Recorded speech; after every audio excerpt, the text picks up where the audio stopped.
چند تا حرف غلط تو کله هست بگم. یک، میگم مدرک اون به هم نمیخوره.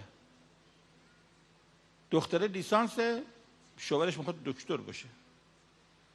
ازدواج کار به اگر تو باشه تمام علما باید بی همسر باشن، چون مراجع تقلید ما 70 سال درس خوندن، زنش 5 سال، 65 سال تفاوت علمی داره، ولی زندگی میکنن با هم. مگه ازدواج مدرکاست؟ ما شهری هستیم، او دهاتی اما شهری، نمیدونم ما چی هستیم. این حرفا چیه؟ یکی لور ترک فارسه. اگر فکر به هم میخوره باید ازدواج کنیم. ازدواج مدرکی نیست، ازدواج شهر و روستا نیست. یک.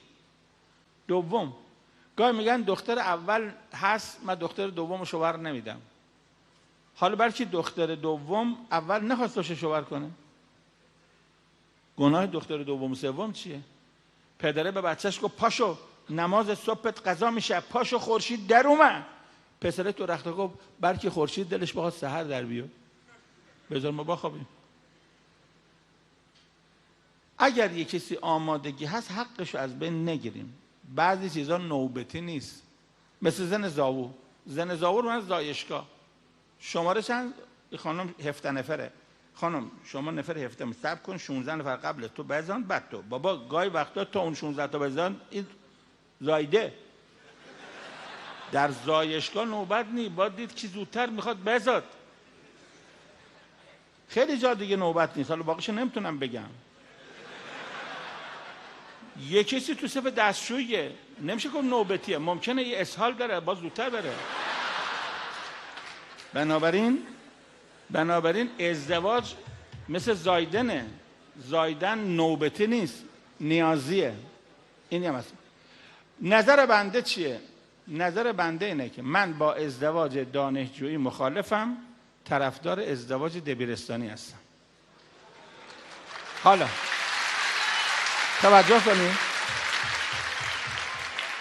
کنید بذارید من حرف بزنم.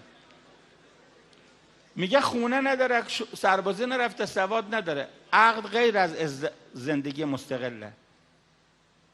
من پسر ندارم، بچه‌ام همه دخترن، همه رم تو دبیرستانی شاور دادم جز یکیشون رفت تو دانشگاه. بعدم لیسانس میگیرن. آقا یه کسی تشنشه میگه آب، بگم شما تشنتونه؟ خب انشالله بعد از لیسانس آبت میدم. حرف مسخره. هر پدری میتونه پسرشو دومات کنه، دخترشو عروس کنه. دختر خانما اینقدر رد نکنید. من پیش نماز دانشگاه تهرانم، دختری نامه نوشته بود به من با این 4 تا کلمه: خدا لعنت کند پدرمو، خدا لعنت کند مادرمو، خدا لعنت کند استاد دانشگاهمو، خدا لعنت کند دکتر روانشناسی که مشاور من بود. چون خواستگارای زیادی داشتم دوره پیش دانشگاهی، سال اول و دوم دانشگاه. پدرم گفت برو لیسانست بگیر بعد، مادرم گفت بعد از لیسانس، استاد دانشگاه گفت بعد از لیسانس. لیسانس گرفتم بود، یه مرتبه خواستگارام کم شد.